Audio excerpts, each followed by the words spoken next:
This is Ambazonia Calling. News, analysis, commentary, opinion, editorials.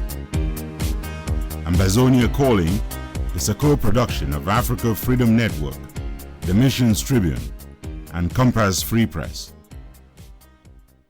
Welcome. My name is Ntumfoyn Herbert, and I bring revolutionary greetings from our studios in Washington, D.C. to all of you, friends of Ambazonia and fellow Ambazonians on ground zero and across the globe.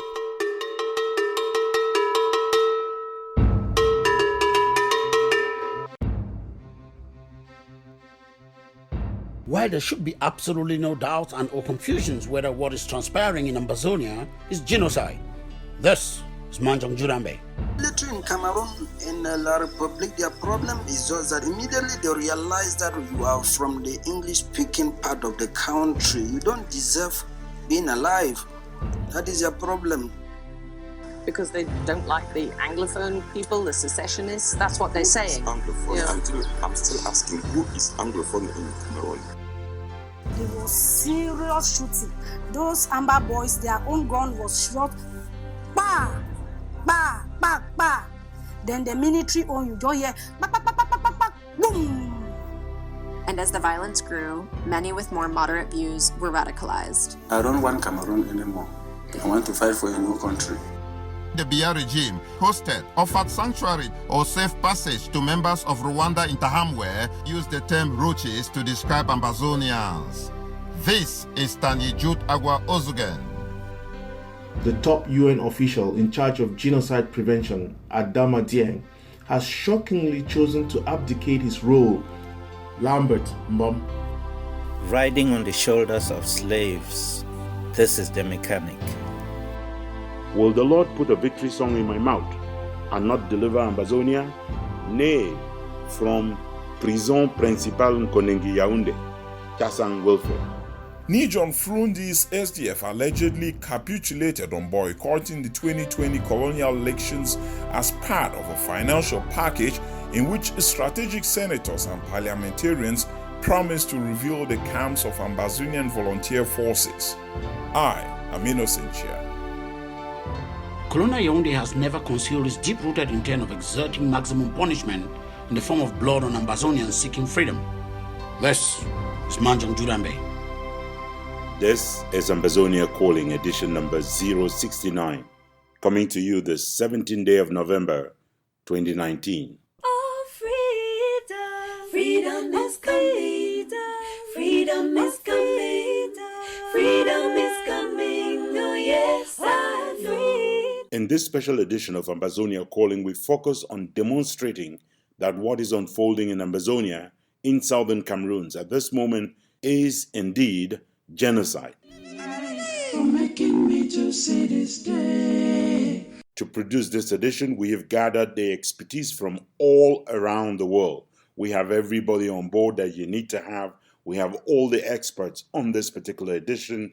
Our full team, of course, is on board. This is going to be a twin hosting with Sia Jimvambe, who is joining me later on this show.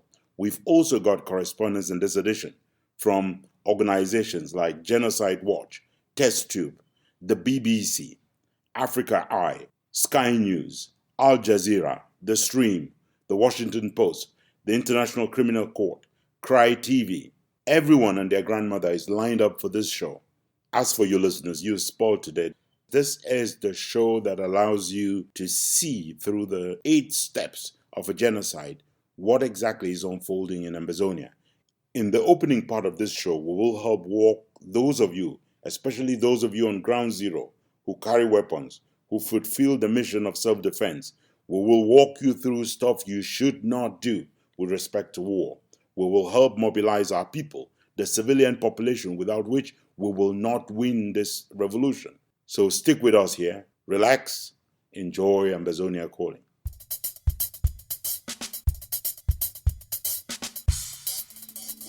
We will open this edition with our editorial for the week. We've got the mechanic, and the mechanic says the biblical Joseph is walking around in every Ambazonian. You have been sold into slavery in your Egypt of the diaspora. Prepare to serve your people the same way Joseph did. Here is the editorial from the mechanic. Many Africans erroneously attribute the starting of slave trade to the Christian church, or what others call white man God. While it is true that slave trade marks a very dark past of African history, a closer look of it gives one a mixed bag of blessings and hardship. The history of slavery has always been a mixed bag, but God has used it often to bring salvation to a needy people. A story is told of a spoiled Jewish lad who is jealously kept from danger by his dad. We can't kill him, not now, but we will cast him into this pit. Quiet! Here he comes. Hello, brothers! The only time he ventures out beautifully clad to feed his shepherd brothers. Let's kill him and get it over with. Yes, we can throw his body into this pit, and then we'll tell Father that he was slain by a wild beast. They sell him as a slave to Egyptians. Get him. Hey, what are you doing? Ow, let me go. You don't understand. I'm from the house of Jacob. A little scrawny, isn't he? It's hard to tell with that pretty coat. I'm your brother! I'm your brother! His father is deceived into believing that his son had been eaten by a wild animal. Joseph's brothers sold him to the Ishmaelites, who brought him here, to Egypt. Slave for sale! The traders who bought Joseph A Hebrew slave! sold him to Potiphar, who found out very quickly what a wonderful person he was. Luckily, he was sold to a good man, Potiphar, the captain of the guard. But Mrs. Potiphar found in the handsome young man a lover. When all her attempts to take him to bed failed, she staged a blackmail that landed Joseph in jail. God used the formative years in jail to prepare him for a position of second command in Egypt. He's been running this very powerful nation for a number of years. It was through the enslavement of Joseph and his living a flawless life that God found in him the right instrument to bring relief to the farming world of his day, including his own family.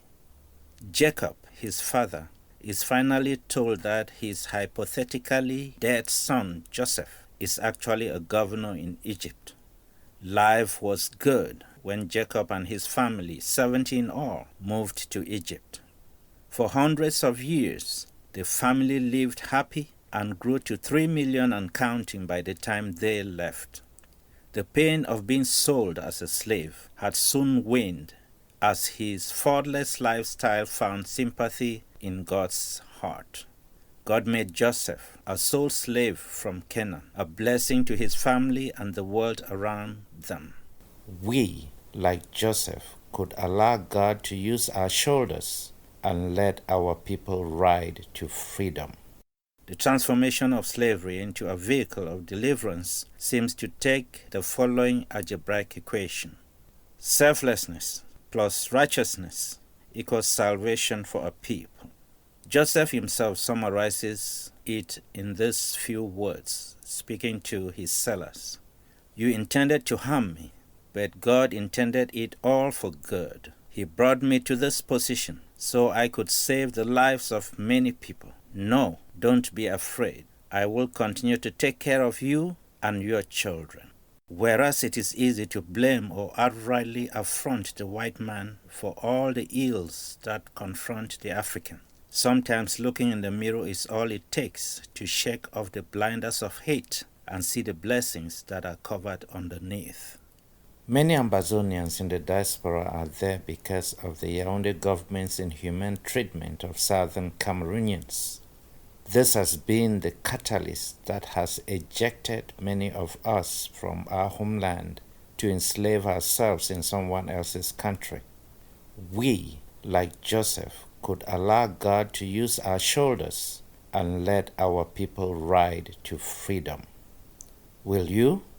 the mechanic for Ambazonia Calling. Show me the love for once and now and ever. Show me the love for once and now and ever. Show me the love for once and now and ever. Where is the genuine love as a true friend and brother? Those who fight for freedom and run away shall live to fight another day, says Bob Marley, my big brother.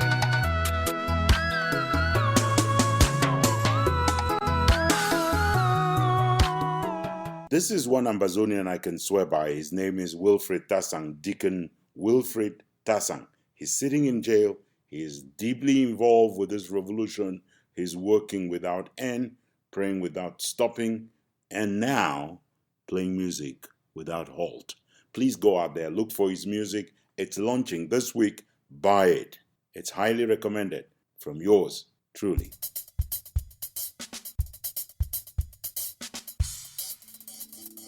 Ambazonia Calling. You are in the heart of the news shrine. Call us the Kalakuta Republic of commentary, opinion, and editorials.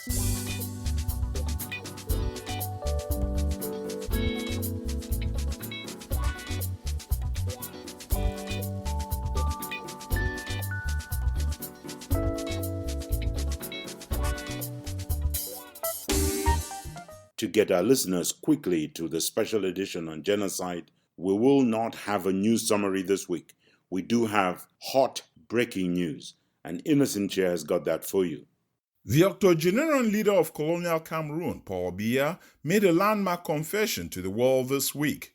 Speaking at the so-called Peace Forum organized in France, Paul Biya used the euphemism assimilation in order to admit, most officially and very publicly, that colonial Cameroon has spent the 58 years since 1961 struggling to recolonize southern Cameroons and to cause its citizens to lose their identity, their sovereignty, their dignity, their culture and cultural heritage in favor of what he and his regime describe as the one and indivisible Cameroon. Biya admitted that all attempts to integrate, absorb, assimilate, or recolonize Ambazonians had failed. We had the possibility of integrating them directly into the French system, used by a majority, 80% of the people. But I think countries out there today want their identity reaffirmed. That's why we are putting in place a special status, which will recognize the specific character of the English-speaking zone, but it continues to stay within the territorial integrity of Cameroon.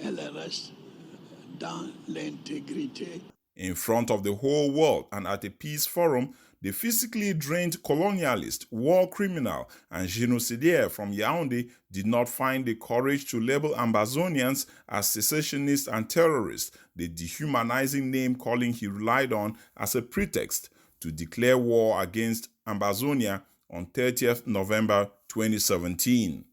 Le bande de terroristes se réclamant d'un mouvement sécessionniste.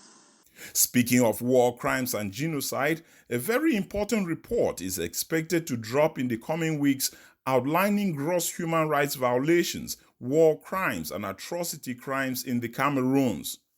The report is being finalized by a team of researchers and rights monitors from the United Nations Human Rights Commission, who deployed to Ambazonia in September 2019. The team included monitors from the Responsibility to Protect and Genocide Prevention Unit at the United Nations, and its deployment on the field followed endless negotiations with the colonial regime of Mr. Paul Biya. It is only thanks to the visit to the Cameroons in May 2019 of the United Nations Special Rapporteur on Human Rights, Michelle Bachelet, that the team finally had permission from Yaoundé to deploy. The rights report, which is expected to document, among others, war crimes and atrocity crimes, is highly expected by the Kingdom of Belgium, which currently chairs the rotating presidency of the United Nations Responsibility to Protect. The United Nations Security Council is getting ready to be briefed in mid-December 2019 on Ambazonia. Ambazonia Calling has learned from impeccable sources that the session will hold in mid-December, weeks before the United States takes over the rotating presidency of the Security Council. The briefing is currently under finalization by the Special Representative of the United Nations Secretary General to the Central African Sub-Region, Ambassador Fall. The briefing to the Security Council is expected to touch on the crisis in the Central African Republic, the counter-terrorism war in the northern parts of Cameroon and Nigeria, as well as the southern parts of Chad, as well as, and perhaps most importantly, the ongoing war of independence and genocidal violence in Ambazonia. The Security Council briefing on Ambazonia will come barely a fortnight after major visits to colonial Cameroon by the Secretary Generals of the Commonwealth and of the Francophonie. The visits by Lady Scotland of the Commonwealth and Rwanda's former Minister of Foreign Affairs, now Secretary General of Francophonie, Louise Mushikiwabo, is expected to begin on the 28th of November through 30th November 2019.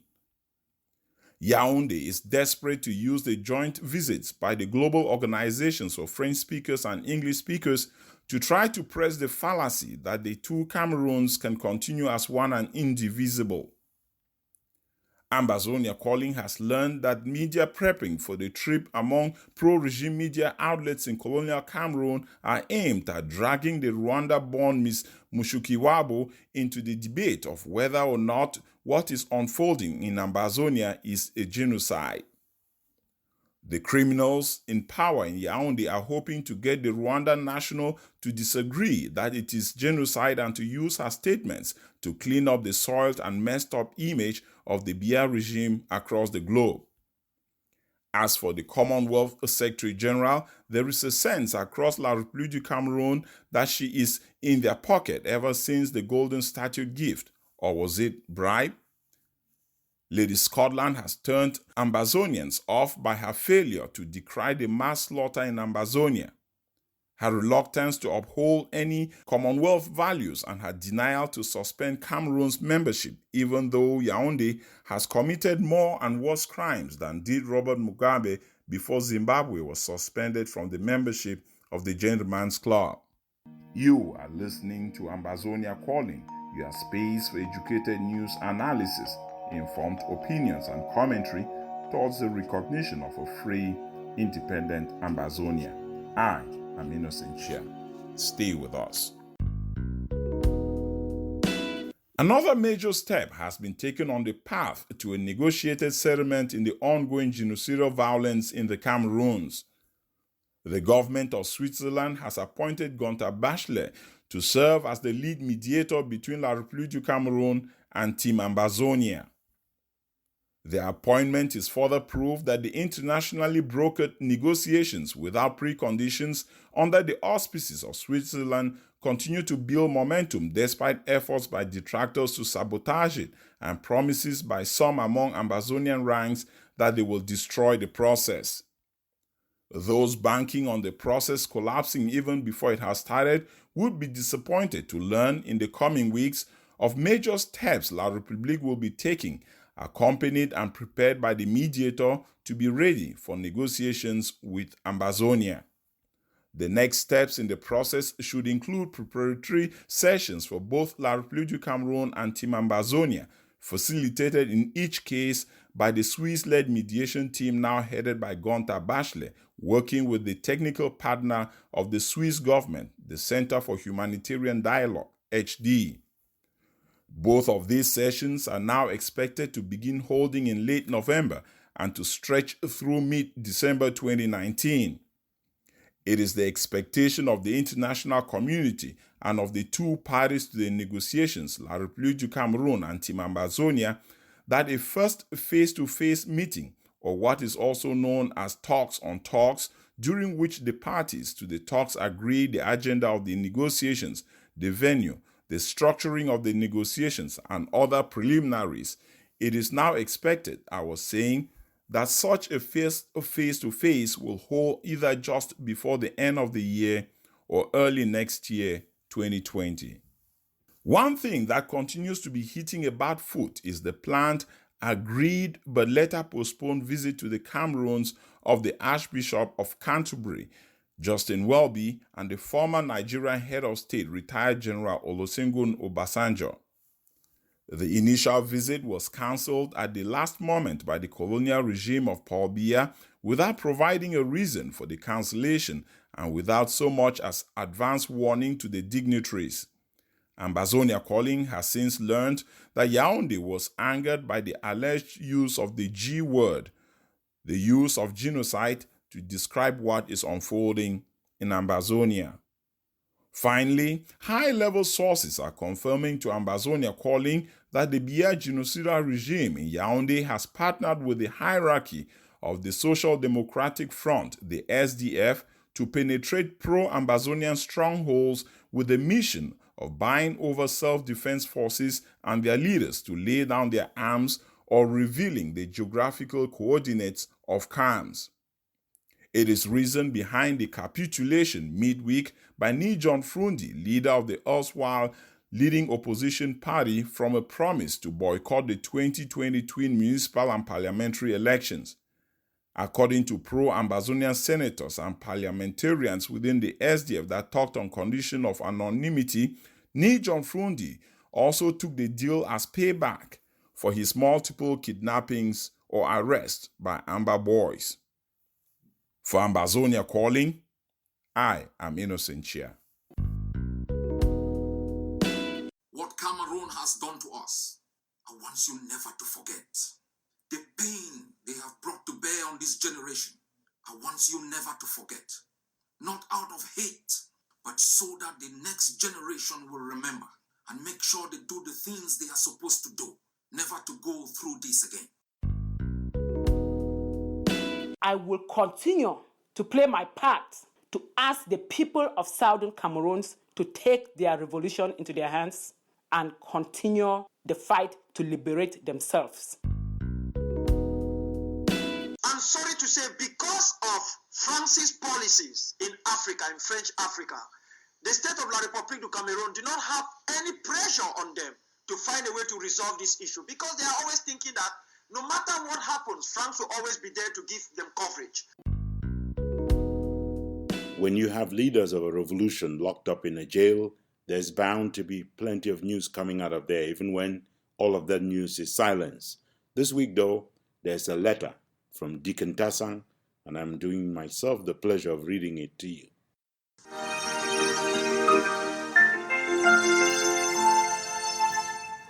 In love of the truth and of justice, during the days of extreme anxiety and panic in Said, the Lord God kept reassuring me from both His book, which I read daily, and through direct ministrations to my spirit. Many times, when wild imaginations of what my wife, kids, and our people were going through, knowing that many tales were certainly being sold around concerning our fate, I went down prostrate several times, weeping and calling on the name of the God of Ambazonia. Each time I rose up relieved, knowing that even my tears would not go in vain. Several times, God reassured me by dropping a song in my heart. In one, He reminded me that He is the omniscient God who knows all that my people were going through, insisting that nothing escapes Him. In another ministration, the Lord God declared victory for the truth and for justice. Will the Lord put a victory song in my mouth and not deliver Ambazonia? Nay, He will give us the victory. One afternoon, whilst I prayed Him, the Spirit of the Lord brought to my spirit an old song. But when I opened my mouth to sing, the Spirit of God put other words in my mouth. All that got sung of that old song was the first line, I am a new creation born of God. The new song I have titled The Ambazonian. It is a creed. 4 pillars stand out clearly. Love, truth, righteousness, and justice. These are the pillars around which the nation must be established. They are the foundation cornerstones, as it were. For this reason, and as the struggle undergoes all manner of attacks and setbacks, I believe that in having my battle axe due, He will give us the victory, and the Ambazonian hope and confidence will be restored in the struggle. It is also my humble desire that the words of the Ambazonian will greatly affect the conduct of the struggle going forward, that the struggle in its entirety will shun lies and falsehoods, and that a fresh spirit of love and humility will englobe our leaders. I hope very strongly that Ambazonia, when she receives these prophetic songs, will at last accept the fact that God is indeed the commander-in-chief of the struggle for homeland restoration. If we truly accept this, then it will also be easy to accept the fact that He, God, will not prosecute this struggle according to the principles of mortal men. Lastly, I pray that our people will receive these songs with gladness and thanksgiving, and that they will rally around and give their all, financially and otherwise, to move the struggle forward. Rally around, therefore, LGA by LGA, county by county, even group by group, to mobilize funds for our beleaguered people. Give your thousands, not CFA, dollars, euros, pounds, etc. Give also your mites. Don't hold back what God has put in your heart to give. Give until you know you have given. Give for Ground Zero. Give for our people in the wilderness in Nigeria. Give, and it will come back to you. And my God will multiply unto you good measure, pressed down, shaken together, and running over shall He bless you in and out of season. I will use this medium to extend special thanks to my Battle Axe group and studio for their efforts. I hope that what you hear is pleasant enough to your ears. All glory to God. He will give Ambazonia victory. From Prison Principale Nkonengi Yaoundé, have I, with my hand, written and signed this 2nd day of November 2019. Tasang Wilfred.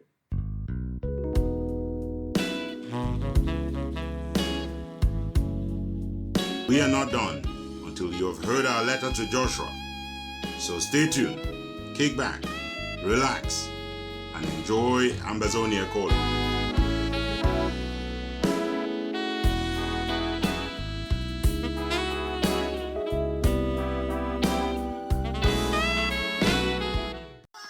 Go, go, go.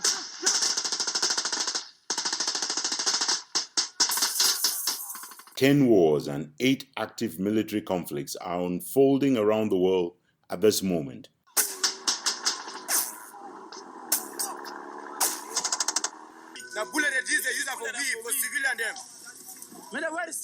One of those wars is the genocidal violence unfolding in the Cameroons. For months now, images like these have been pouring out of Cameroon on social media. Some show burning villages. Others record acts of torture and killing. Many are still unclear as to whether what is unfolding in Ambazonia is a war, or a military conflict, or a political crisis. This is a conflict that has been building for decades. In 1916, Britain and France seized the territory from Germany. Britain controlled part of it, and France controlled the rest. In 1960, French-speaking Cameroon won independence. And the following year, the British-controlled regions were given the option to join Cameroon or Nigeria. The southern English-speaking territory opted to join Cameroon, and a bilingual country was born. There are 2 Cameroons that came together. Honorable Joseph Wirba, opposition parliamentarian for the SDF. The English-speaking minority has long complained they are treated as second-class citizens. The governors and the DOs and all the administrators you are sent to West Cameroon are out there behaving exactly like an army of occupation. Some English speakers felt they'd been forced into the new republic. We want our liberation. We want to be free from the republic. By late 2017, separatists were symbolically proclaiming the independence of a new state that they call Ambazonia, fueling demands for secession and transforming this into an increasingly violent rebellion. The problems in Cameroon, the problem we have in West Cameroon, is the problem that will bring down Cameroon. Honorable Joseph Wirba, opposition parliamentarian for the SDF. If you do not handle it well, you will not know Cameroon as it is, in a few months or in a few years. When people have had pent-up anger and pain, humiliation, for over 50 years, when it bursts out, you will never be able to control it. The movement now had to fall in the hands of people who were more extremists. Barrister Agbonkon is a human rights activist and a runaway Ambazonian leader. Who were more not only clamoring for the rights, but wanted independence. So that was how things just turned, to the worst. And as the violence grew, many with more moderate views were radicalized. I don't want Cameroon anymore. I want to fight for a new country. I was one of the believers in a unified Cameroon. Honorable Joseph Wirba. And I want to tell this House that what has happened to those children in BOYO University and in Bamenda has convinced me that the people who say Cameroon should go in two parts are correct. And there are more and more of us out there who now believe that it is the ultimate end. In late 2016, their struggle for equal rights turned violent. Now, the country is on the brink of civil war. Armed English speakers are fighting to break away from the French-speaking regions and create a new nation. They call it Ambazonia. There have been reports of atrocities on all sides, kidnappings, extrajudicial killings, and burnings of villages. Biya, now in his mid-80s, has been in power since 1982. His administration's version of events is at odds with civilian accounts of what's happening in the English-speaking regions. We definitely know that it is a crisis and a conflict, but to know if it also qualifies as a war, let us begin by getting an answer to the question, what is a war? According to American University professor Joshua Goldstein, wars include any ongoing violent conflict between two or more parties where 1,000 people or more have died within a year. As of the 30th of September 2019, the number of civilians slaughtered by the colonizers' occupation forces in Ambazonia had risen to above 1,213 killed. Another 240 people were added to that number in October 2019, bringing the year-to-date total to 1,458 civilians killed. An exact death toll may never be known.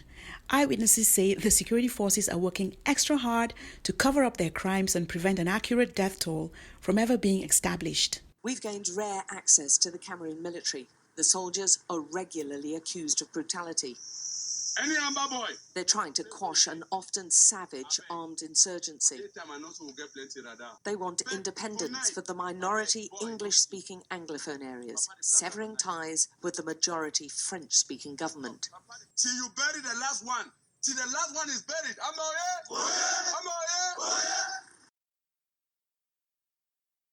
There's plenty of show yet to come, so please stay tuned. Neither money nor guns alone will win this revolution for us. It will take resistance by civilians who bear no weapons. This is the monk. More than 5,000 people have been slaughtered since the 22nd of September 2017, a majority of them killed execution style. The horrible and unbelievable scene of the 4th of November 2019 in Moyoka.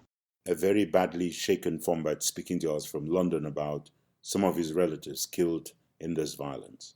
Our boys, led by Commander Wazuzu, were surrounded by French Cameroon terrorist military and shot point blank before setting their corpses ablaze. Tens of thousands of people have been injured. Some of the injured have been forced by security forces to volunteer one of their lower limbs, a leg, a thigh, or a foot, on which the soldiers have lodged a bullet. Predominantly young men have been disappeared, arrested, abducted, deported across the border in military trucks to detention centers, private prisons, and dungeons in colonial Cameroon. Taken together, these films show a country sliding into civil war as the government tries to suppress an armed insurgency. The diaspora fund the insurgency. They're dealing with a brutal authoritarian regime. The regime is desperate at this particular moment, and it's using every means to smear the Ambazonian War of Independence and to escape, crimes against humanity. There was serious shooting around 6:30. Those Amber boys, their own gun was shot. Bah! Bah! Bah! Bah! Then the military own, you don't hear, bah, bah, bah, bah, bah, bah, bah, boom! That is a military gun. It was so serious. The shooting was almost for 4 hours. Nobody going outside. Very quickly, the crisis in the Cameroons made it the biggest mass displacement crisis in Africa. And 500,000 civilians have upped and fled their homes.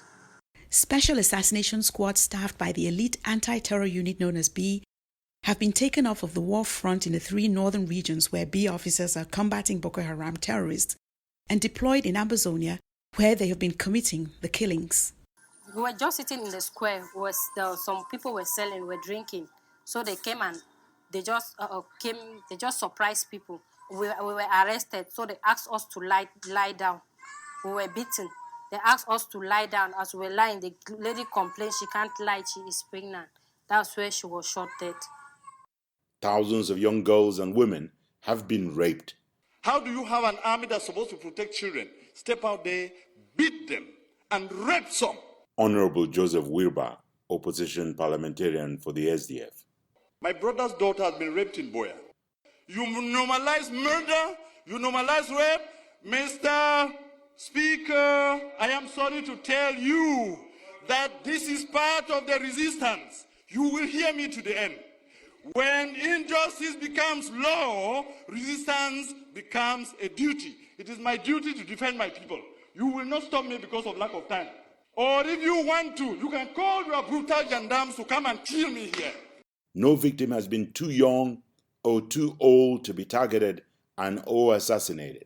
The victims have included 4-month-old Martha, pastors from Kenya, Ghana, and the United States, citizens of Nigeria, the mentally and physically challenged, elderly women beaten up, such as the 95-year-old grandmother bludgeoned on her head in Ekona when she came out to celebrate independence, or Mami Api burnt alive in her home in Kwakwa. The victims share one thing in common. They are English-speaking Southern Cameroonians killed for who they are, not for any crime they have committed as individuals. A genocide begins with the killing of one man, not because of what he has done, but because of who he is. Kofi Atta-Annan, former UN Secretary General.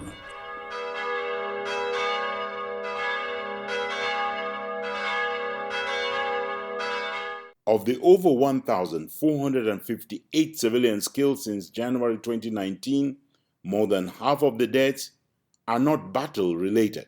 More than half have been young men, arrested on accusations that they were members of the self-defense units known as Restoration Forces. They have essentially been summarily executed by BIA forces. 3 weeks ago, one Joseph Akum, a civilian, was a victim. Fombad from out of London commenting on the murder of his childhood friend Joseph Akum. Joseph Akum was the same person who brought French Cameroon terrorist military back into Moyoka because he thought if he disclosed certain information, the military, the Cameroon government was going to set him free. When he brought him into the hideout of our people, of our boys in Moyoka, what happened is Joseph Akum was axed to the head and he died by the same military he led into Moyoka. That is why, understandably, the ongoing genocidal violence in the Cameroons is cited as one of the world's top 10 deadliest wars in 2019. Here is the full rundown of the 10 deadliest military conflicts or wars in the world in 2019, according to the International Crisis Group. First, Yemen, which already suffers the world's gravest humanitarian crisis, could get worse in 2019. UN officials say that if the key port of Hodeida comes under attack, parts of the country could suffer famine. Fighting in Afghanistan took more lives last year than any other war on the planet. Without progress in peace talks among the Taliban, the United States, and the Afghan government, this year's death toll could be even higher. China-US tensions are not a deadly conflict, despite their trade war. Still, rhetoric from both sides is increasingly bellicose. If relations worsen, the rivalry could have graver geopolitical consequences than all the other crises. In the Middle East, rivalry risks escalating between, on one side, the US, Saudi Arabia and Israel, and on the other, Iran. A clash at any of the region's many flashpoints could provoke a wider confrontation. In Syria, mixed messages from President Trump about the potential withdrawal of US forces increase the odds of a bloody conflict involving Turkey, its Syrian allies, Kurdish forces and the Assad regime. This could give ISIS a new lease of life. Nigerians go to the polls early in 2019 amid especially combustible electoral conditions. Boko Haram militants are resurgent, and the country is experiencing unprecedented levels of violence between farmers and herders. In South Sudan, 5 years of civil war have already killed 400,000 people. If a recent power-sharing deal between the president and rebels collapses, it could provoke a new bout of violence. Fighting in Cameroon's Anglophone areas is close to civil war. As nearly 10 separatist militias battle government forces, the crisis has displaced 500,000 people. Without talks between the government and Anglophone leaders, it is likely to get worse. In Ukraine, sporadic fighting in the eastern Donbas region continues, with civilians paying the price. Another flashpoint is the Sea of Azov, where Russian and Ukrainian ships clashed in November. Last is Venezuela. The economy is in freefall. 1 of 10 Venezuelans has fled the country, with more leaving daily. Latin American leaders are struggling to convince President Maduro to accept a transition of power. A bullet kills a human being, but can never kill justice from generation to generation. Some people should not be treated as if they were a conquered race. Our children need a future. We need negotiations and not manipulations. When we started off our discussion here, we were trying to make the distinction between military conflict and war. However, many of those who follow what is unfolding in Ambazonia, including everyone here at our team, maintain that if what is unfolding in Ambazonia is not genocide, we don't know what is. We have, on the basis of the number of people killed over the last 10 months alone, established that it is indeed a war, not just an armed conflict. On today's program, we have set ourselves a more ambitious objective. It is to investigate and help our listeners reach the conclusion that it is much worse than just war. It is genocide. There can be no better way of getting all our listeners to follow along than to continue the definition of vital terms in this area. For genocide to occur, the colonizer's army must have, among others, violated the laws of war. To know if this is what La République du Cameroun has been doing in Ambazonia, let me introduce you to Test Tube. They will define what the laws of war are. As long as there has been war, there's been an effort to protect non-combatants like women and children. This custom forms part of the basis for our rules of war today. The majority of these rules were internationally codified in the 19th and 20th centuries during the Hague Conventions and Geneva Conventions. Nearly every country in the world has pledged to abide by these guidelines. In general, the laws of war are meant to protect civilians, prisoners of war, the sick, and the wounded. For example, soldiers cannot target civilians at all, only other combatants, and they can't destroy civilian crops or poison their drinking water. Soldiers also may not torture prisoners of war and must keep them alive, giving them food, water, and access to communication with their families. For the sick and wounded on the battlefield, soldiers must allow doctors to rescue and treat people from both sides. Additionally, the rules of war prohibit the use of indiscriminate weapons, like landmines, cluster bombs, or chemical weapons, which cause suffering to civilians and soldiers alike. But there are many complexities to modern warfare that make the basic rules of war hard to follow. For instance, terrorists often disguise themselves as civilians or use civilians as human shields. Yet, any opposing forces must still fight legally and avoid harming civilians. It's likely that no war has been fought fairly, but at least with some basic rules, innocent casualties may be minimized. Ambazonians have seen the occupation forces of La République planting cluster bombs on dirt roads in Ambazonia, and they have shot rockets into densely populated areas in towns like Munyenge, Muyuka, Kumbo, Dadi, and even Mamfe. La République du Cameroun has used civilians as human shields, including over the last 2 weeks, in efforts to beat barricades raised by restoration forces that were fencing them out of the town of Mbiame in Ambazonia's northern zone. All parties to any war have an obligation to limit harm to civilians or non-combatant populations. The protections afforded civilians are laid out in what is known as international humanitarian law. Let us turn now to the International Committee of the Red Cross for a better understanding of what international humanitarian law is. As you listen to the International Committee of the Red Cross, cross-check for yourself if the colonial forces of Mr. Paul Biya and Ambazonia have not yet trampled on every single one of these laws. These universal laws of war protect those not fighting, as well as those no longer able to.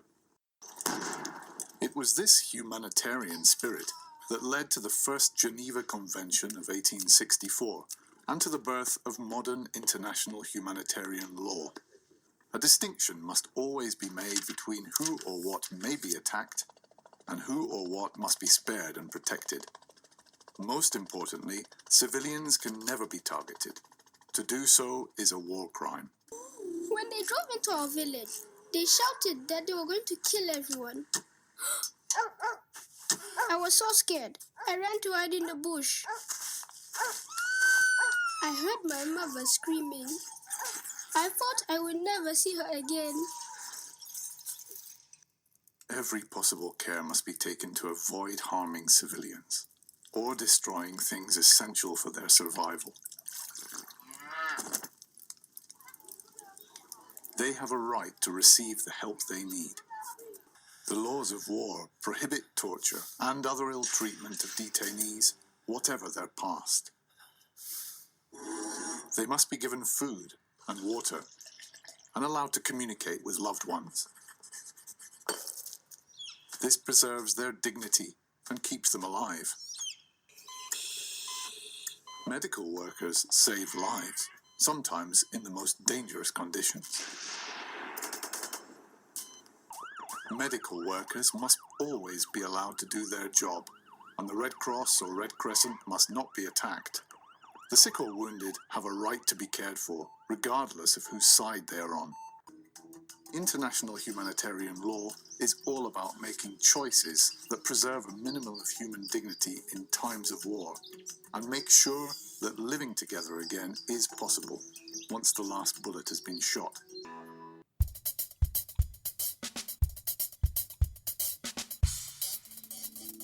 Ambazonia Calling. You are in the heart of the news shrine. Call us the Kalakuta Republic of Commentary, Opinion, and Editorials.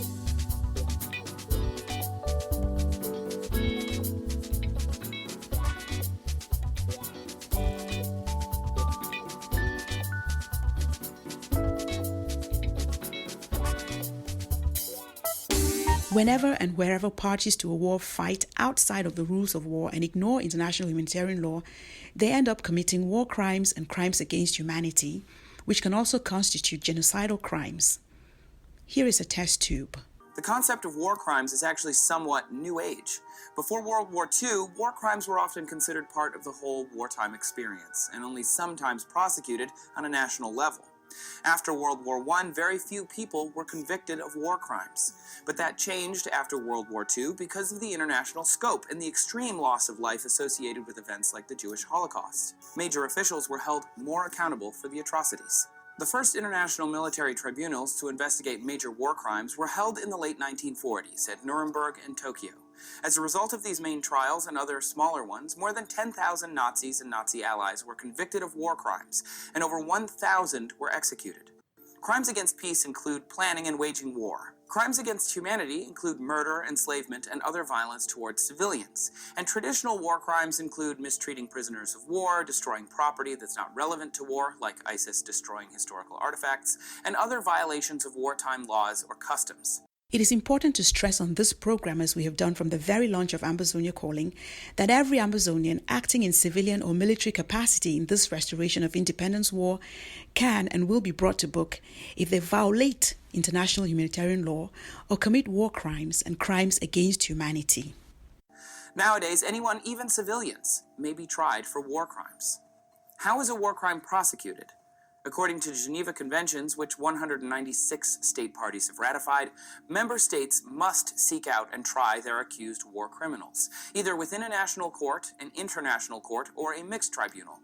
And if a state doesn't bring charges against their own war criminals, the United Nations can mandate a trial against them from another country. They did this in the 1990s for civil wars in the former Yugoslavia and in Rwanda.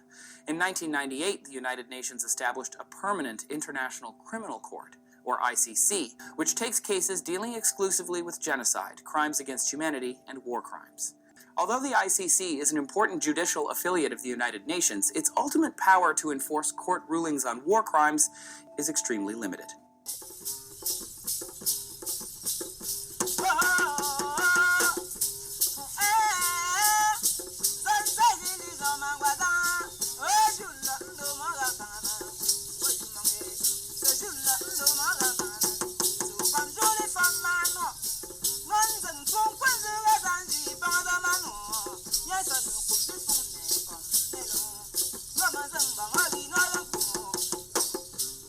Reports make no secret of the fact that war crimes have been committed in Ambazonia by the colonial forces of Paul Biya Bimvondo.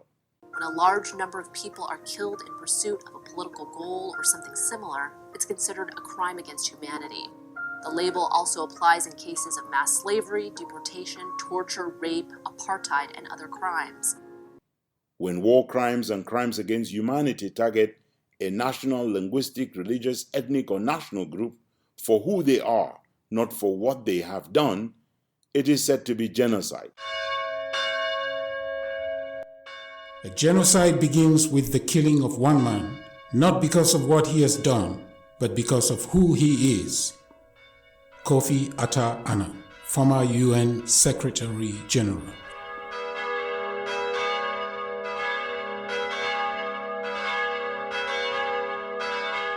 Genocide is carefully planned and deliberately executed.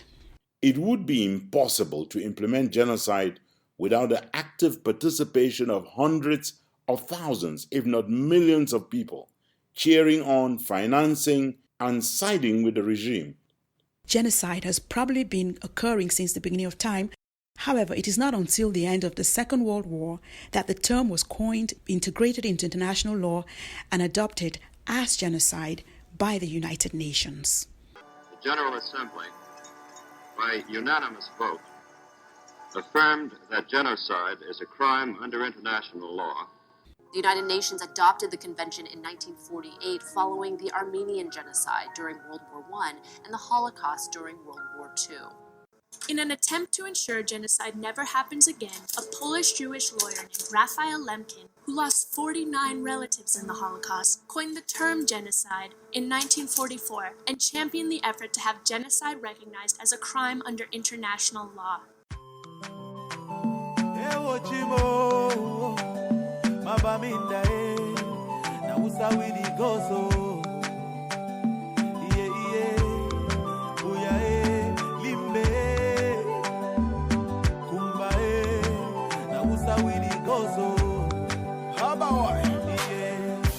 Something is killing me slowly, and I'm feeling so lonely. But this thing I must to talk, All my people, they for bush, and our children are they go for school, but nobody fit to talk, We get to plenty, so many things where we really want to complain to you. See these people where they kill us, not the people where they got for protect we, Our children, they for prison. Our leaders, they for prison. Now they calling for dialogue. Now who and who go talk, That's why we pray to God. Heal our land, heal our land, heal our land. Cause all our people are dying, and our mothers are crying. Heal our land, heal our land, heal our land. Cause all our children are dying, and our mothers are crying. The crime of genocide generally unfolds in 8 stages, according to experts. We are devoting the rest of this program on explaining what those 8 stages of genocide are, and I'm inviting our listeners to judge on the basis of the evidence that they have. If they share our view here at Ambazonia Calling that all 8 stages of genocide are now under implementation in southern Cameroon. Before we get into the 8 stages of genocide, it is important to point out that, despite the Never Again pledge made by the world after the Holocaust, genocide has continued to be perpetrated all around the world. The international community could not muster the resources or the will. Kofi Annan, former United Nations Secretary General. To come to the aid of the Rwandese people as quickly as we would have. And as the General Dallaire said at the critical time, if he had had 5,000 soldiers, 1 reinforced brigade, he could have made a lot of difference. We remember all those who perished in the genocide in Rwanda. More than 800,000 people were systematically murdered across the country. Antonio Guterres, current United Nations Secretary General. The only way to truly honor the memory of those who were killed in Rwanda is to ensure that such events never occur again. The world must always be alert to the warning signs of genocide and act quickly and early against the threat. The genocide unfolding in Ambazonia shows there is still not that will. History is filled with tragic chapters of hatred, inaction, and indifference, a cycle that has led to violence, incarceration, and death camps. The people of Ambazonia can already expect to hear apologies from Antonio Guterres, from Madame Ndiaye in the future, and from the United Nations, saying never again, all over again. And the past century alone showed again and again the poison of intolerance still loose in our societies. What seems more likely as genocide continues to unfold in Ambazonia, when you listen to the UN Secretary General, is inaction. Even today, minorities and other groups suffer attacks and exploitation based on who they are. Let us learn the lessons of Rwanda and work together to build a future of dignity, tolerance, and human rights for all. Another Secretary General of the United Nations, another great speech defending, upholding, reaffirming by word of mouth the values that are dear to the Charter of the United Nations. Words, words, not action. In other words, making genocide a crime has not prevented it from happening again and again. In the past century alone, there was the Armenian Genocide, the Holocaust, Cambodia, Rwanda, Darfur, Bosnia, and several others in which millions of people were murdered in mass, all for who they were, where they were, or what they believed. In March 2016, U.S. Secretary of State John Kerry said that the Islamic State was committing genocide in Syria and Iraq. Minority groups like Yazidis, Christians, and Shiites have been targeted by ISIS and systematically executed. Reports estimate that as many as 500,000 Yazidis have been displaced by ISIS and thousands killed. This is only the second time in its history that the U.S. has designated acts of genocide during a conflict. The first was the 2004 genocide in Darfur. One thing common to all genocides is that the world has always recognized that what was unfolding was genocide belatedly. There was lack of political will. Kofi Annan. Not the lack of information. That delay can be most frustrating for victims of genocide, as it is for the people of Ambazonia today, was for the people of Rwanda in 1994, and was for the Jews in Nazi Germany. The Chamber finds Ratko Mladic guilty as a member of various joint criminal enterprises of the following counts. Count 2, genocide. The verdict Ratko Mladic's victims have waited decades for, finding Mladic guilty on 1 of 2 counts of genocide and 9 of war crimes and crimes against humanity during the chaotic breakup of the former Yugoslavia. The mothers of Srebrenica, caught once again in the horror of their own memories, watching the court proceedings in The Hague in a small museum in the middle of the cemetery where their loved ones are buried. They wanted justice as their revenge. It is not until last week that the Congress of the United States voted to recognize the Armenian Genocide, which occurred in 1915. House Resolution 296, resolution affirming the United States record on the Armenian Genocide. The question is on adoption of the resolution. Members will record their votes by electronic device. This is a 15-minute vote. On this vote, the yeas are 405 and the nays are 11. With 3 answering present, the resolution is adopted. Freedom Record. Yo, sometimes I wonder why life changes some people's plans. La République have always wanted to leave us in chains, so we will live like slaves. Unfortunately for them, nature is changing the direction of their plans. Amen. They have decided to Mauritania, they have been in Chad, they have been in Congo Brazzaville, and now they have spent more than 55 years trying to hold our people as slaves. We are begging France that don't let us take this war, this struggle, into your own country. Please tell Mr. Biya to just let us go in peace. Life is not easy. Some people take and play, them no get feeling. Them be one make I freeze it. In jail bed, Papa God set me free. Moving out of my homeland, I promise to come back and give my people free land. Moving out of my homeland, I promise to come back and give my people freedom. I'm back in my homeland. I did tell them, mama say, make them know the cry again. I'm now in my homeland. I did tell my people say, make we stand for one nation. This Babylon must go down, because all of them are evil. La République must leave our land. All them do is deceive people. We don't want this atrocity to rule in our nation. Bobby, I know say don't need it for our land. We don't want this atrocity to rule in our nation. What happened in Darfur bears striking resemblance to what is unfolding in Ambazonia today in everything so far, but for the scale of the mass slaughter. The women and children here seek asylum from the Janjaweed, the armed militias of Arab herders organized by the government to fight the rebels and kill civilians. Listen to the American documentary filmmaker, the National Geographic, describe the genocide in Darfur, and you will be forgiven if you were to argue that they are in fact talking about Ambazonia.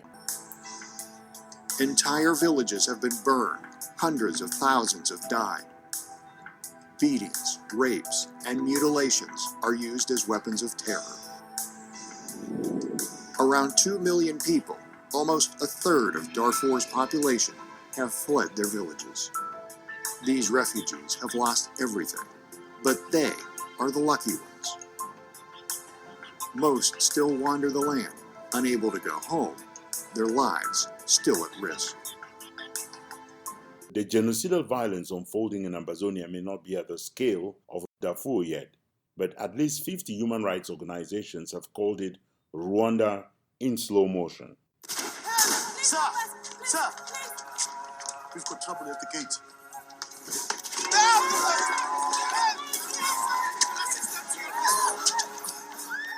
This is audio from the award-winning film Hotel Rwanda, which captures in film a tiny bit of the horror that was the 1994 genocide in Rwanda.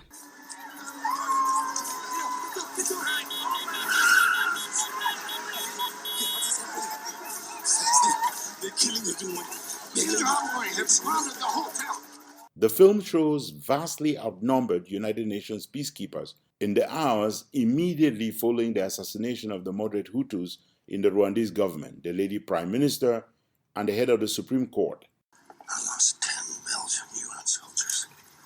They were protecting the lady Prime Minister. She is dead. Yeah, she's dead. The troops are struggling to save as many Hutus as possible by packing them into the Hotel Mille Collines in the capital, Kigali. The Europeans are putting together an intervention force. They'll be here in a few days. Yes, I understand that, Colonel, but there is simply no place for me to put all of this. What can I do? I'll put 2 more men on the gate, 2 of my best lieutenants. All right. I understand. Thank you. In the 100 days that followed that incident, 1 million Tutsis had been slaughtered. Long before September 22, 2017, when the first victims in the ongoing genocidal violence in Ambazonia were killed, the 8 stages of genocide had already started to unfold.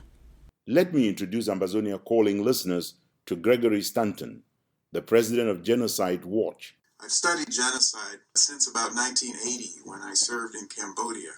And when I went to work in the State Department, I worked very much on the aftermath of the Rwandan genocide.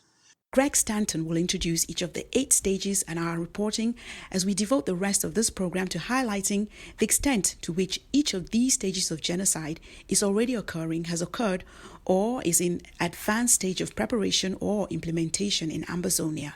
And one of the things that I discovered in looking at those genocides, as well as many others, is that there was a pattern, that there was a predictable sequence of events. And using that sequence, in fact, it could be very helpful to policymakers to prevent genocide by seeing genocide coming and knowing what steps could be taken at each of the stages to do something to stop it. Because all our children are dying, and our mothers are crying. Okay, let's take a minute of silence for our brothers and sisters who have lost their life in the struggle, and our mothers who are living in the bushes, our children suffering in the bushes with no food and no shelter. We pray that peace return in our land so that we can live in peace forever. That's what we cry for. We get to plenty so many things where we really want to complain to you. See these people where they kill us, not the people where they get for protect we. Yeah. Our children they for prison, our leaders they for prison, but they've been calling for dialogue. Now who and who got talk? Oh, that's why we pray to God. Heal our land, heal our land, heal our land. Cause all our people are dying, and our mothers are crying. Heal our land, heal our land, heal our land. Cause all our children are dying, and our mothers are crying. Say we get to plenty so many things that we really won't complain to you, Daddy. Now who's how we go so? Mabaminda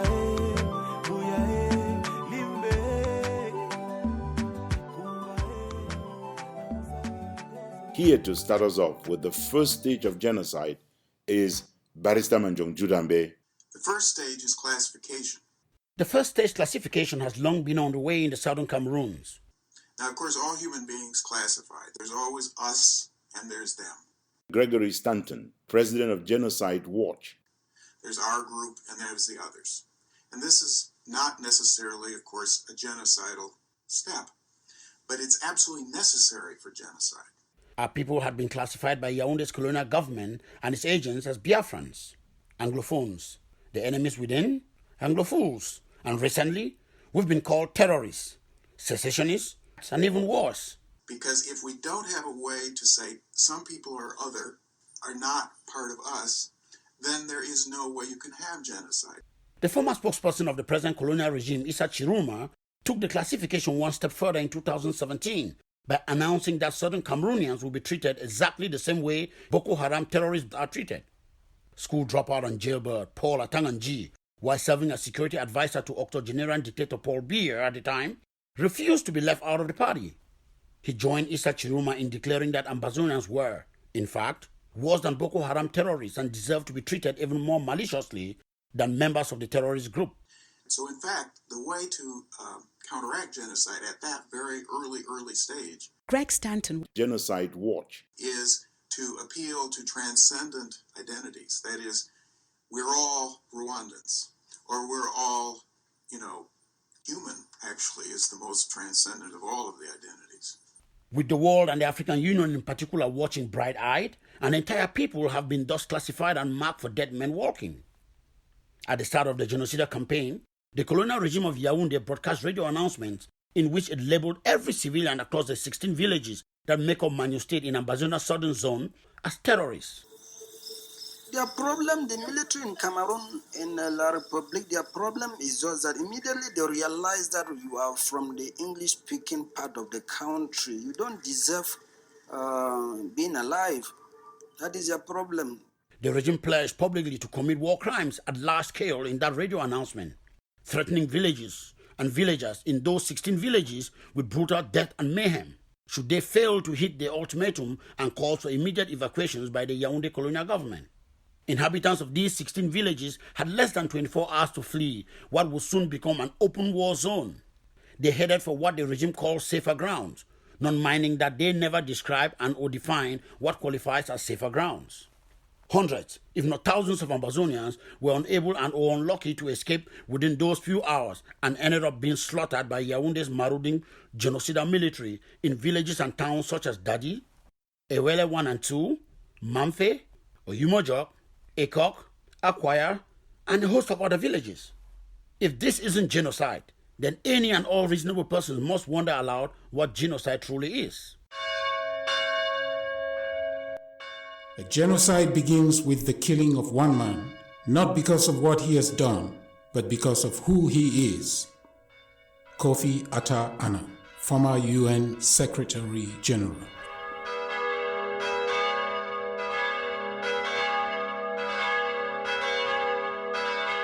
Notice that the number and or manner of those killed has absolutely nothing to do with the crime of genocide. This is why none should be in doubt and or confused as to whether what is transpiring in Ambazonia today is genocide. This is Manjong Jude Ambe for Ambazonia Calling. Give me signal. They didn't enter me for body. Marshal for Ambazonia. I don't come again. Give up.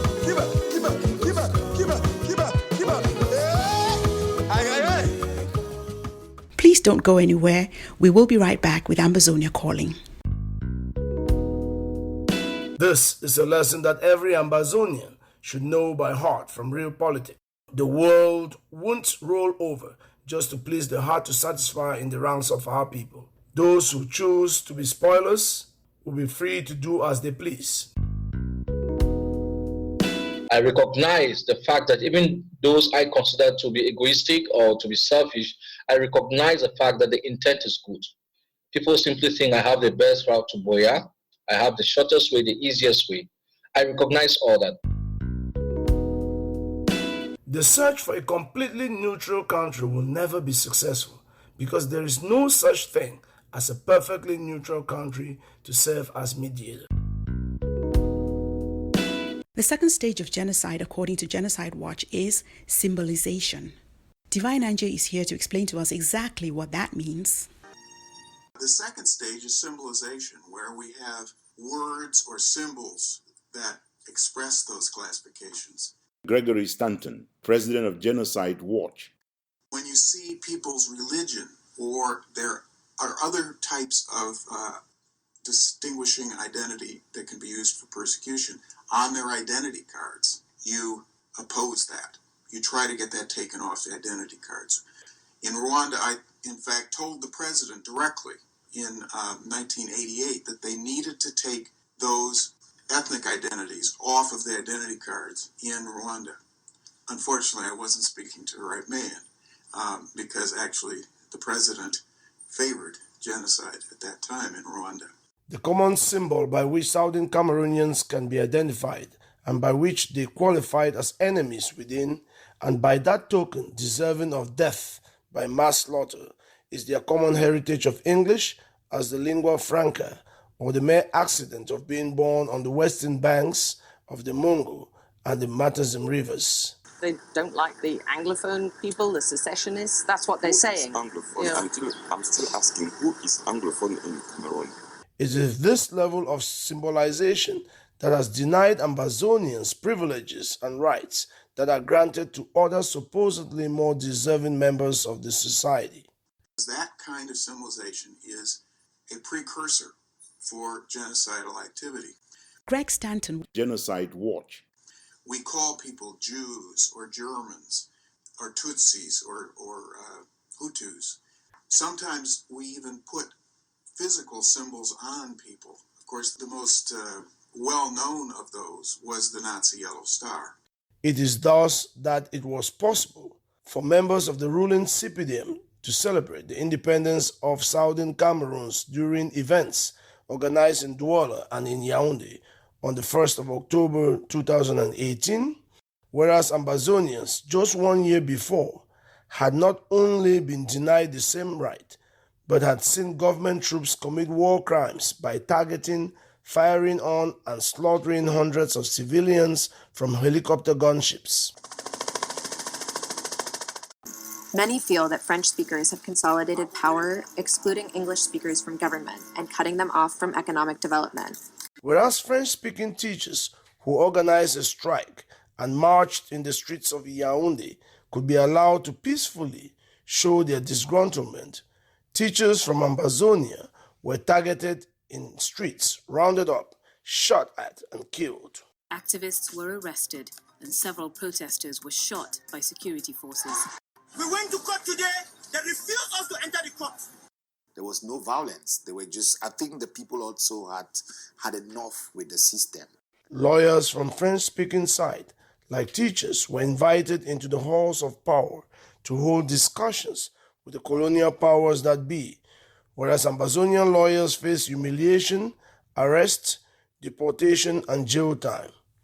Those who must be persecuted have been properly identified and are being systematically persecuted, whether they have been found guilty of participation in the supposed crime or not.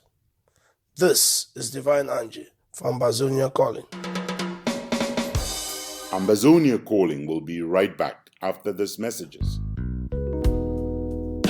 We should trust in our cause that is embedded in truth and it's God ordained, and we should hope for the best while expecting challenges.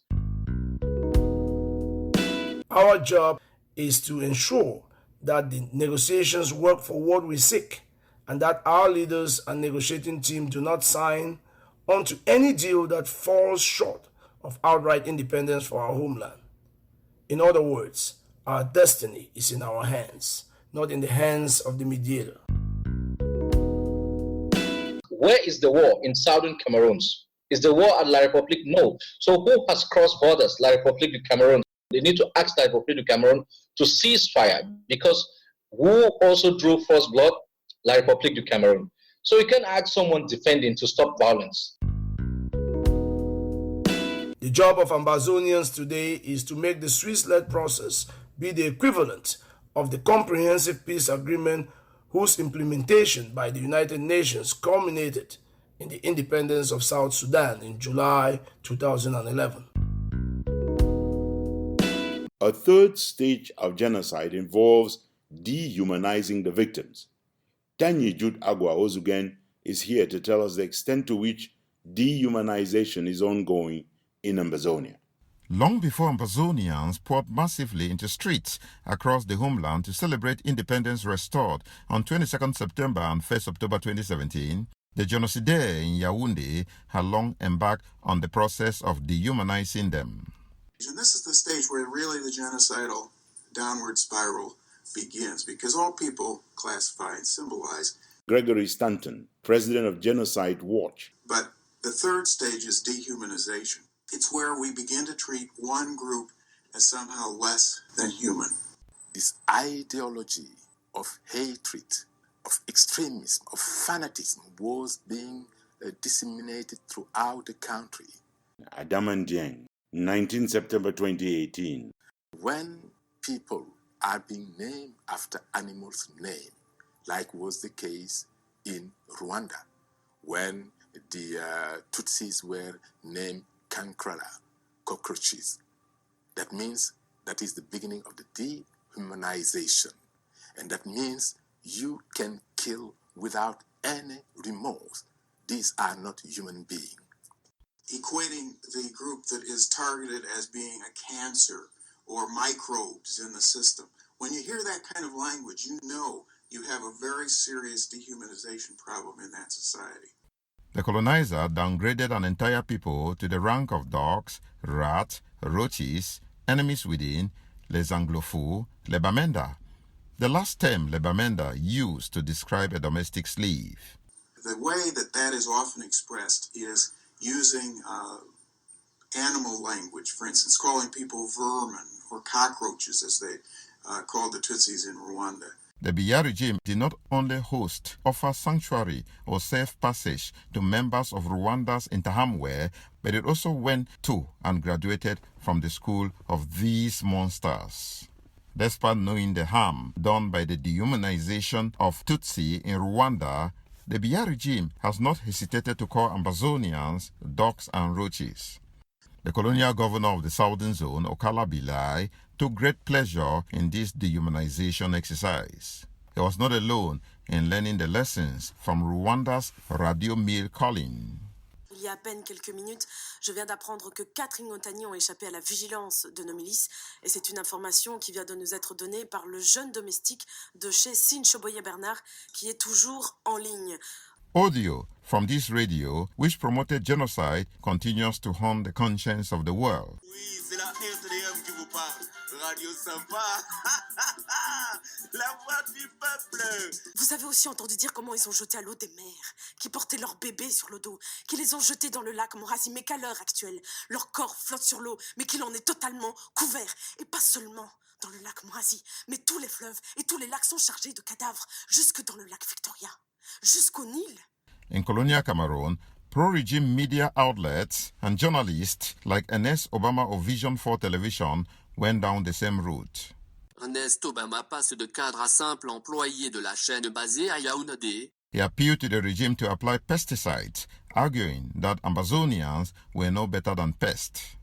When you hear dehumanizing words being used, words like kafir, for instance, in South Africa, or words, like nigger was used in the South here, you have to fight against those. You have to say that is culturally unacceptable.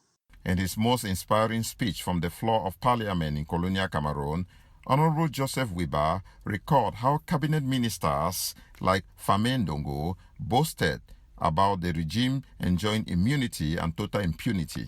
Famen Ndongo famously dared Honorable Joseph Wiba, "Vous allez faire quoi?" And simply what he asked me was, "Qu'est-ce que vous allez faire?" What can you do? Something is brewing out there. Other leading lieutenants of the regime, including a former Minister of Defense as well as a former Minister of Justice, Amadou Ali, dismissed Ambazonians as just 2 cubes of sugar in a basin of water. This thing that you people are sending gendarmes to beat people up and say all of these things, there is pain in West Cameroon. Honorable Joseph Wirba, opposition parliamentarian for the SDF. And as Minister of Justice, be very careful what happens there. And he turned around, looked at me, and told me, "Mr. Wirba, it is your people who choose to come here. He is alive." He told me. Advising that Southern Cameroonians are left with no choice than to disappear or melt into and be integrated or absorbed by the water. Who is the sugar and who is the water?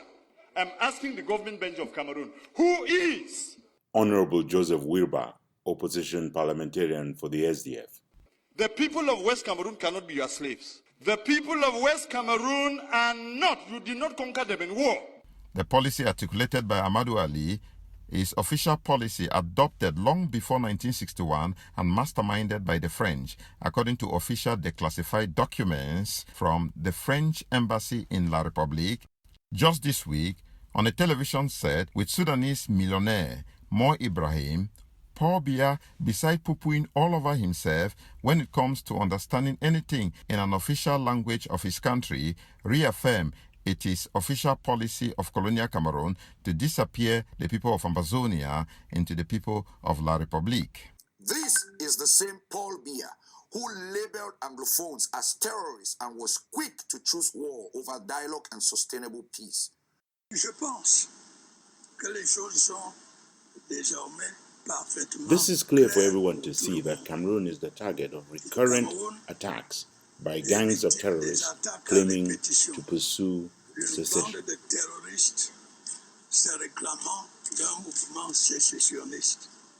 Ambazonians have known this for many years. Because you have your army of occupation out in West Cameroon, you believe that when the people will rise, even if you took the whole of the French army and added to yours, you will never bring them down.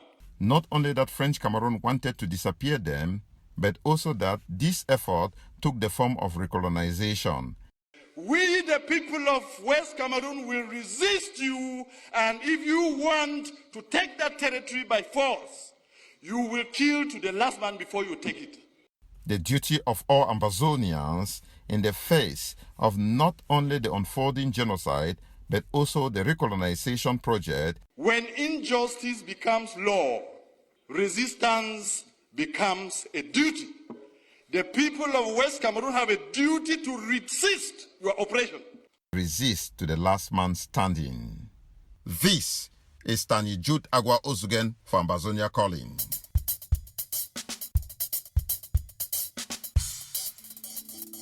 Ambazonia Calling.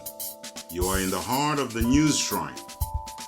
Call us the Kalakuta Republic of commentary, opinion, and editorials.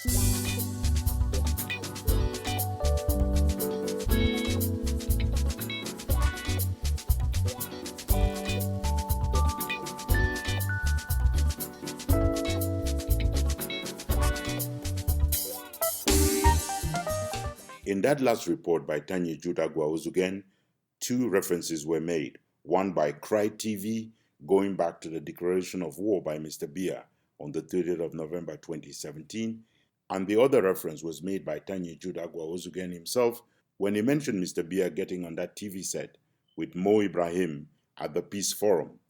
Here is what Mr. Biya had to say. Listen carefully to where he says, countries of the world want the people of Southern Cameroon to reaffirm their identity. Mon pays, Monsieur le Président, est compliqué. Nous avons été d'abord colonie allemande, ensuite. Mr. President, my country is complicated. We were a German colony. After Germany lost World War I, my country, like other German colonies, was shared out to Britain and France. My country was partitioned. One part was given to France, the other to Britain.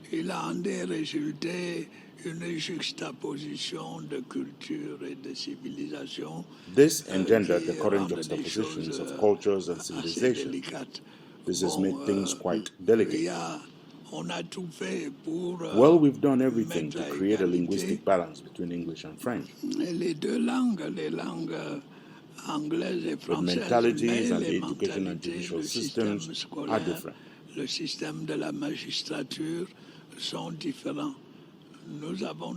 That is how we got entangled in the conflicts that we are now trying to resolve. By conceding to the part of my country that was under British administration a specific status while preserving national unity. That is the problem we are confronted with and that we are trying to resolve. We had the possibility of integrating them directly into the French system, used by a majority, 80% of the people. But I think countries out there today want their identity reaffirmed. That's why we are putting in place a special status, which will recognize the specific character of the English-speaking zone, but it continues to stay within the territorial integrity of Cameroon. This is what has led to many a problem. Are my people slaves? Honorable Joseph Wilbur. So you now take them to be your dogs that you can beat and wound and maim, break their bones, then throw a piece of meat for them to fight over. It has to end.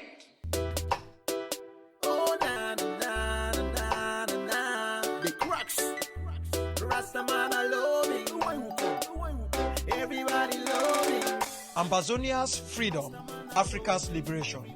Our theme is coined from the very teachings of Dr. Kwame Nkrumah.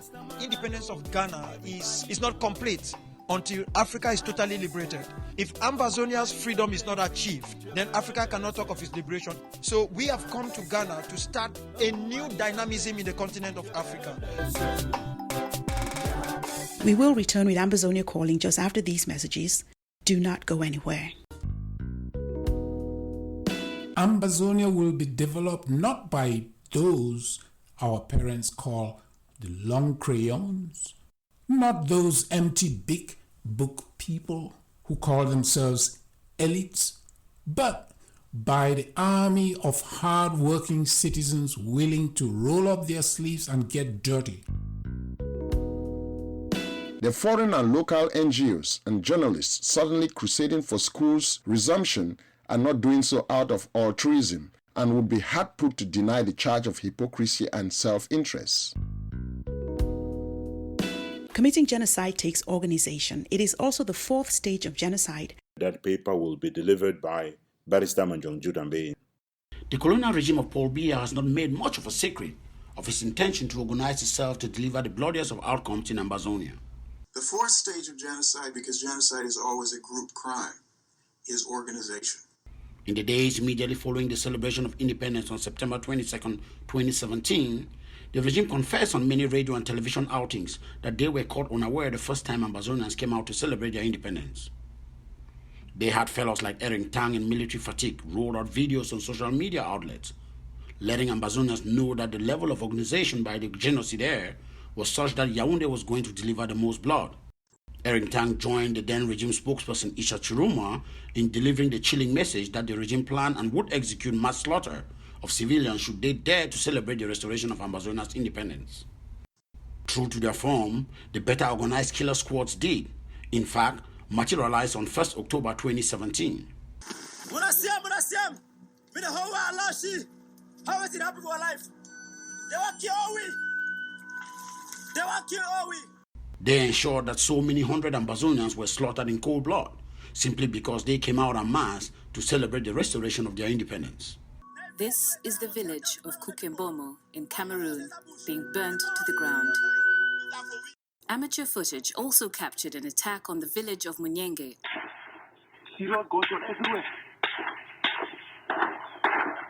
Africa Eye has analyzed some of these videos, checked them against satellite imagery, and spoken with eyewitnesses on the ground. For the first time, we show you who is committing these atrocities. The fatigues, the helmets, and the black webbing are all consistent with those worn by Cameroon's Rapid Intervention Battalion, an elite army unit that has been trained by US and Israeli forces. Here they are again in a 2016 video, seen with the distinctive BIR on their webbing. If this is what you show us after 55 years, Honorable Joseph Wirba, then those who are saying that we should break Cameroon are right. They are correct. Certain traditional rulers and chiefs have since joined the genocidal train. The likes of the Fon of Bali, the Fon of Pinyin, along with colonial Yaoundé collaborators and slaves like Atang and Jipol, have since formed militia groups assigned the same role as the most dreaded Interahamwe in Rwanda during the Rwandan genocide of the early 1990s. If a group is formed, a hate group, that is organizing to carry out hate crimes, Gregory Stanton, president of Genocide Watch, that group must be outlawed. And the people who become part of that group need to be arrested because they are, in fact, engaging in essentially organized crime.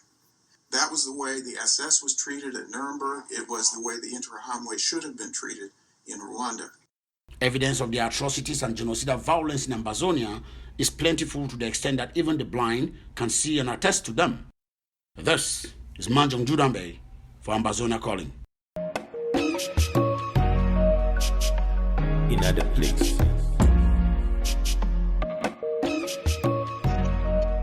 Hello, stop looking around. There's only one show out there. It's called Ambazonia Calling.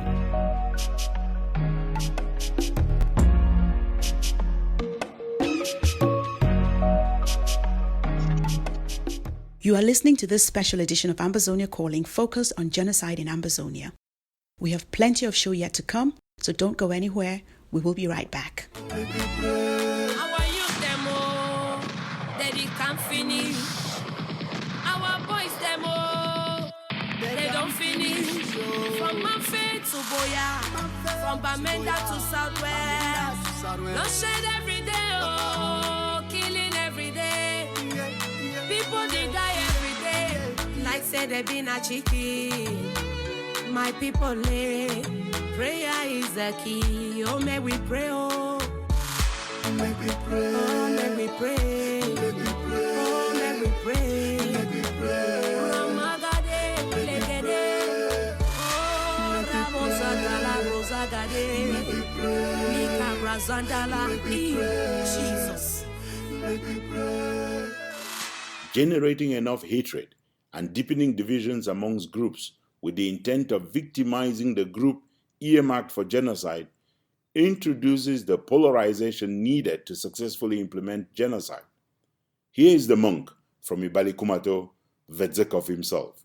The fifth stage of genocide, Gregory Stanton, president of Genocide Watch, is polarization, in which they try to drive out all the moderates who could stop the process. The polarization stage is now so deep-rooted that any moderates from the French Cameroon side are quickly accused of treason and are mistreated as agents of secessionists. So the first groups that are always attacked in every genocide are people from the group of the who is committing the genocide, but who are moderates who might oppose it. So, for instance, in Germany, the first people to be arrested by Hitler were the Social Democrats, the liberals, the liberal Christians, for instance, who might oppose the Nazi regime. And they're also the first people to be killed. So, for instance, in Rwanda, the prime minister, who was Hutu, the head of the Supreme Court, who was Hutu, they were among the first people to be killed on the first day of the genocide. The regime insisted, for example, on no media outlets opening the doors to their studios or news pages to anyone who supports or speaks in favor of independence for Ambazonia. Issa Chiroma went on the air threatening to shut down any media outlets that did their work of ensuring that citizens are informed rather than brainwashed by the Yaoundé versions of Radio Mille Collines in Rwanda. Ils ont violé vos épouses, ils ont violé vos enfants. Auditeur, il y a des choses qu'on n'ose pas dire. That kind of polarization, when you see it, you have to get international pressure to be put on a regime that is attempting to do that. Journalists sympathetic to Ambazonia like Michel BM-Tong got arrested, charged, thrown behind bars. Officials refused repeated requests from the Post to travel to BOYO, the capital of the southwest English-speaking region. They insisted the city was mainly secure, but they warned that separatists would target foreigners. Michel BM-Tong, in his case, has to count himself lucky to have been granted bail, a rare occurrence under civil law, without which he would have probably been rotting in jail right now. In many cases, what people call ethnic cleansing is actually very much pre-genocidal type activity. Dozens of Ambazonian journalists who have dared to report the story as it is, including denouncing war crimes, crimes against humanity, and crimes bordering on genocide, have ended up behind bars or killed. This is the monk from Ibalikumato for Ambazonia Calling. This is a special edition on the genocide unfolding in Ambazonia. Do not go anywhere, please. We will be right back. To get some better than one, it doesn't work when they are dead. It pain me as they killing my people. South Africans killing my people. If I follow, I see they pain me for my door. I swear it go bad. But xenophobia is not what we need. Peace, that is all we need. Xenophobia is not what we need. Our government, come and do your job. Genocide will not succeed unless the perpetrators plan or prepare meticulously. That is exactly what La République has been doing and is doing in Ambazonia, as XXX joins us now with the sixth stage of genocide.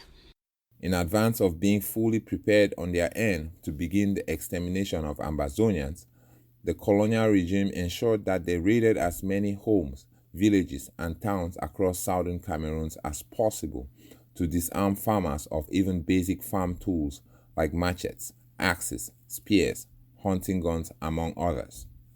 You have an attempt to transport and segregate the targeted population into ghettos, for instance, in some cases.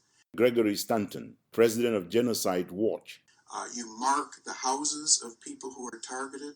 When you see this kind of preparation, and then, of course, you have even trial massacres, when that happens, the international community has to cry out.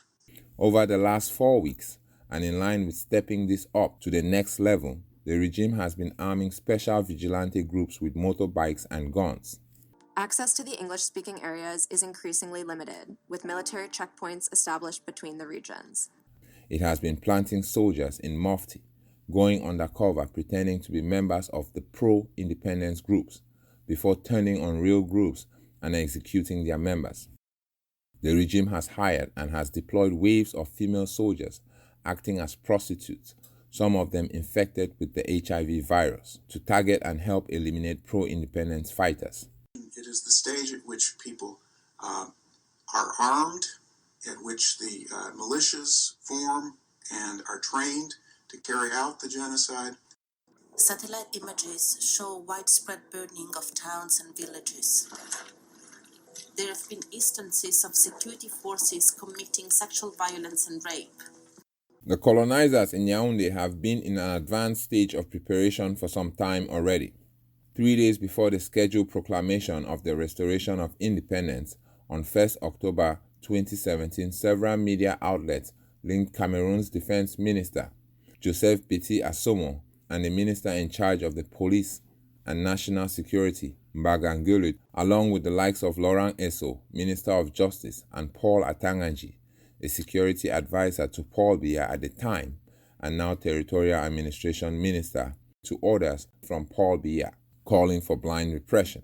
Government forces are cracking down on dissent in English-speaking areas, killing scores and burning hundreds of homes. These are not isolated incidents. Analysis of satellite imagery shows extensive fire damage in villages across the southwest region. Kwakwa, Bole, Kumukumu, Bekora. We cannot confirm who was responsible for torching these villages, but lawyer and activist Agbo Nkongo blames government forces. From reports that we gathered, we've done some investigation. We've gone to some of the villages. The government denies this. En vertu de quoi voulez-vous que nos défenses brûlent les habitations alors que leur responsabilité tout justement c'est de les protéger? Announcements on behalf of the regime put out by fellows like Erin Tang to the effect that civilians will be slaughtered were not only never contradicted, the troops sent out ever since have been doing precisely that. The government of Cameroon has so far failed to rein in violent abuses by its own forces. Everything unfolding in Ambazonia, as in every other genocide, has been carefully planned. The leaders of that sort of preparation need to have sanctions placed upon them as individuals. It must become impossible for them to travel. They have to have their finances frozen. They basically have to become international outlaws. This has been unfolding as the colonizer has been also building mob military barracks used as concentration camps. It's the stage at which even sometimes concentration camps are being built. And as the regime strengthens existing military command structures known as Commandement Opérationnel. This is XXX for Ambazonia Calling. Soul restoration train. We are one stage away from the 8th and final stage of genocide. Stay with us to follow the 7th of the 8 stages when we come right back. Soul restoration train is our freedom train. We've got to do it together, building trust amongst leaders and making sure we make compromises that can take the Ambazonian people to a new horizon. Oh, Holy Spirit, lead us on the restoration journey of our liberty. The message we are sending out to all other Ambazonian groups is that we have to work together, because it's only in working together that we would achieve what we want faster. Oh, Holy Spirit, lead us on the restoration journey of our liberty. If we do not do that, we are going to be having South Sudan. Soul restoration train is our freedom train. Welcome back to Ambazonia Calling. The 7th stage of genocide, as outlined by Genocide Watch, is genocide itself. It is called extermination, as we hear now from Innocentja. Greg Stanton designates one of the actual acts of the most devilish crime of genocide, the extermination of a people, as one of the 8 stages of genocide. 7th stage is what we would call genocide legally, because it's extermination. So military people coming with machine guns. Boom, boom, boom, boom. The national military finds itself fighting civilians turned armed secessionists. You can only ask Bia why he's sending this army to come attack his own people. The regime has been at this stage of extermination since 2017, as signaled by the radio announcement which lumped every single villager into the same group as armed restoration forces. U.S. officials insist they are taking measures to ensure training and equipment intended for counterterrorism are not being used in the country's English-speaking regions. Some English speakers said they witnessed BIR carrying out human rights abuses in their villages. Yeah, they came in their truck and they were wearing a black vest with BIR written on it, on their chest and on their back. 500,000 have been displaced, according to human rights groups. I have 7 children, all distressed. Even up to now, I don't even know where some of my children are. Instead of targeting separatists, they claim the military is burning down villages and killing innocent people indiscriminately. But if they see any young boy there, they can shoot him. They say he's Ambazonia. The military people will shoot him. The people who commit genocide are very frequently people who believe that what they're doing is good for their society. They actually think they're purifying their society. The Nazis, for instance, thought that by eliminating the Jews from Europe, it was going to actually make a better Europe. In Rwanda, the thought was, if we can just get rid of all these Tutsis, then we'll have a perfect Hutu-run country. To get to this stage,